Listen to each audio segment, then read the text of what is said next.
ഹരേ കൃഷ്ണ. ചില ദിവസങ്ങളിൽ എന്തിനെന്നറിയാത്ത ഒരു വിഷമം നമ്മുടെ ഉള്ളിലുണ്ടാവും. അത് എന്താണ് അതിൻ്റെ കാരണമെന്ന് നമുക്കറിയില്ല. എന്തിനോ ആൾക്കൂട്ടത്തിൽ തനിയെ ആയിപ്പോയ പോലെ ഒരു അവസ്ഥ നമുക്ക് ഫീൽ ചെയ്യാറുണ്ട്.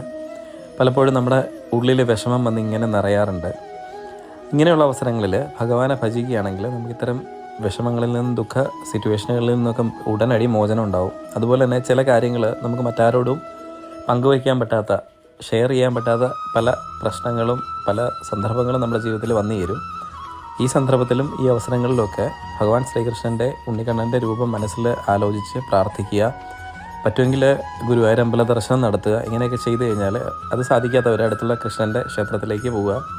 ഒരു പുഷ്പാഞ്ജലി, ഒരു വഴിപാടോ കഴിച്ചതിന് ശേഷം ആത്മാർത്ഥമായിട്ട് പ്രാർത്ഥിക്കുകയാണെങ്കിൽ ആ ദുഃഖങ്ങളെല്ലാം മുന്നിൽ നിന്ന് അകന്നു പോകുന്നതായിട്ട്, പെട്ടെന്നൊരു വഴി തെളിയുന്നതായിട്ട് നിങ്ങൾക്ക് എല്ലാവർക്കും മനസ്സിലാവുന്നതായിരിക്കും. അതാണ് ശ്രീകൃഷ്ണ ഭഗവാനെ ഇത്രയും ഭക്തന്മാരുണ്ടാവാനും ശ്രീകൃഷ്ണ ഭഗവാനിൽ ഇത്രയും ആളുകൾ